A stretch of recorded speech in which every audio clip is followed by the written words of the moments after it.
el Concilio Vaticano II y la reforma del rito de la misa. La Constitución sobre la Sagrada Liturgia Sacrosanctum Concilium fue el primer documento emanado del Concilio Vaticano II. Los padres conciliares la aprobaron casi por unanimidad, 2.174 votos contra 4, y el Papa Pablo VI la promulgó el 4 de diciembre de 1963. Según Benedicto XVI, que participó en el concilio como teólogo o perito, no se trató solo de una decisión pragmática, ya que la liturgia era un tema que parecía mucho menos controvertido que otros, sino que más bien empezar por el culto divino reflejaba el recto ordenamiento de la vida y la misión de la Iglesia, y en particular la primacía de Dios, la precedencia absoluta del tema de Dios. Cuando el centro de atención no es Dios, todo lo demás pierde su orientación. Sacrosanctum Concilium.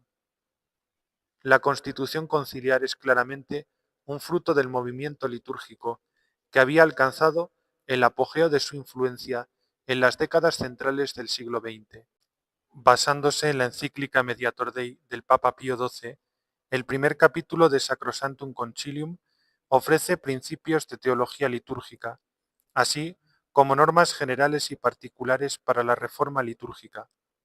El concilio pidió una instauratio, restauración o renovación general de la liturgia, para comunicar más clara y eficazmente las gracias que están significadas en los signos sagrados, las partes que no son de institución divina, sino que han crecido a lo largo de la historia, debían ordenarse de tal manera que tanto los textos como los ritos fueran más accesibles y facilitaran la participación plena y activa de los fieles.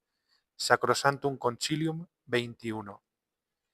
Con el fin de mantener un equilibrio entre conservar la santa tradición y permitir un progreso legítimo, la Constitución pedía un estudio cuidadoso de aquellas partes de la liturgia que debían ser revisadas. Recognoscendi, Sacrosanctum Concilium 23. Tal revisión o examen podía llegar a incluir modificaciones importantes, pero aún así tenía un alcance limitado. Esto se pone ciertamente de relieve en la insistencia de Sacrosanctum Concilium en que no debe haber innovaciones a menos que el bien de la Iglesia las requiera genuina y ciertamente, y debe procurarse que las nuevas formas que se adopten crezcan de algún modo orgánicamente a partir de formas ya existentes. Sacrosanctum Concilium 23. Sin embargo, el Concilium para la aplicación de la Constitución del Concilio sobre la Sagrada Liturgia, que se estableció con el motu proprio Sacram Liturgiam de Pablo VI el 25 de enero de 1964, hizo una lectura maximalista de la Recognitio y puso en marcha una profunda reelaboración de todos los libros litúrgicos existentes del rito romano. La reforma litúrgica posconciliar. El principio general de la reforma, que hace suyo un objetivo clave del movimiento litúrgico, fue promover la participación activa en la liturgia. Los padres conciliares deseaban que los fieles tomaran parte en la celebración de la liturgia, plenamente conscientes de lo que hacen, activamente comprometidos en el rito y enriquecidos por sus efectos. Sacrosanctum Concilium 11. 1. La plena introducción de la lengua vernácula en las celebraciones litúrgicas. 2. La simplificación de los ritos. Y 3. Su adaptación a las culturas locales, sobre todo, pero no solo, en los territorios de misión. La instrucción Inter Ecumenici de la Sagrada Congregación de Ritos, 26 de septiembre de 1964, introdujo cambios moderados en el Ordo Mise. Por ejemplo, se suprimió el Salmo 42 del rito introductorio. Algunas oraciones que antes se decían en voz baja, ahora debían ser audibles, entre ellas la doxología del canon de la misa y el embolismo después del Padre Nuestro. La estructura y los contenidos del año litúrgico se mantuvieron en gran medida inalterados. El primero de los misales provisorios, como se los ha llamado en retrospectiva, Se publicó e implantó en Estados Unidos el 29 de noviembre de 1964, primer domingo de Adviento.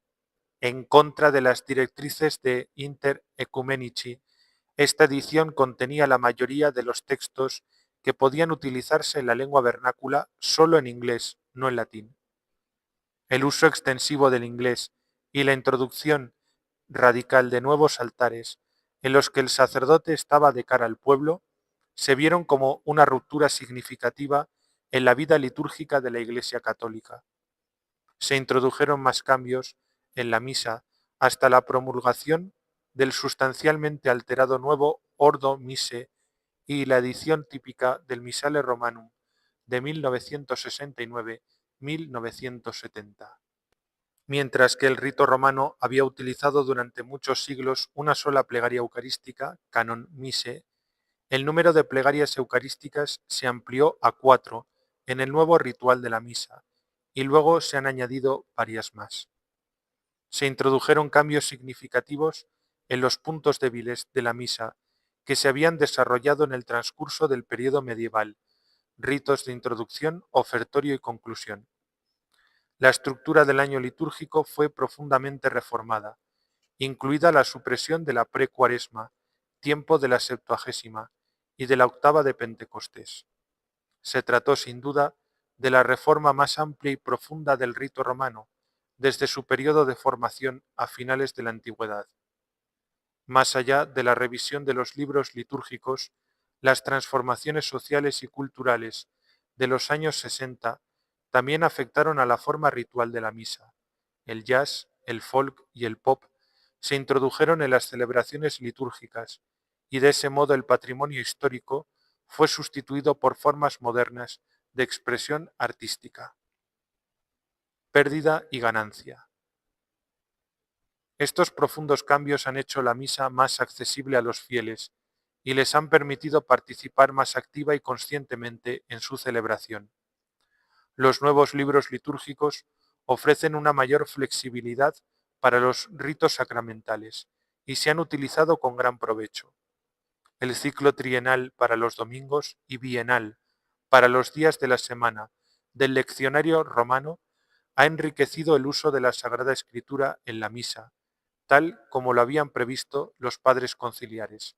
Sacrosanctum Concilium 24. Junto a los beneficios reales, sin embargo, la extraordinariamente rápida producción y aplicación de los nuevos libros litúrgicos y sus numerosas traducciones vernáculas crearon problemas que ahora vemos más claramente a cierta distancia histórica.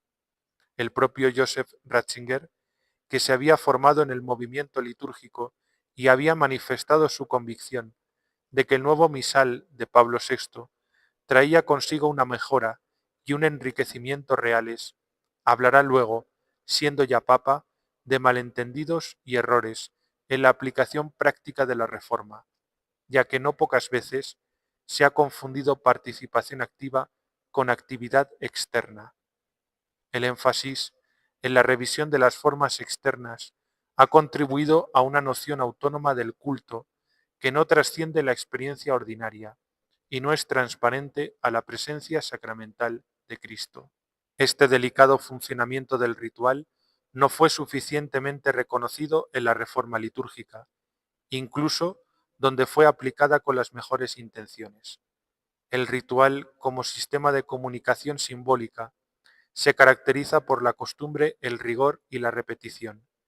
De ahí que dé la impresión de ser perenne, y es precisamente esta estabilidad lo que hace que funcione como ritual. Se reconozca o no explícitamente, los ritos encarnan las tradiciones de la comunidad que estructuran. El supuesto, al menos tácito, de la reforma litúrgica era que las formas rituales pueden intercambiarse fácilmente y sustituir a sus antecedentes históricos. Sin embargo, tal cambio ritual puede tener un efecto perjudicial duradero en el sistema de comunicación simbólica como tal, al sugerir que el ritual, a fin de cuentas, no importa.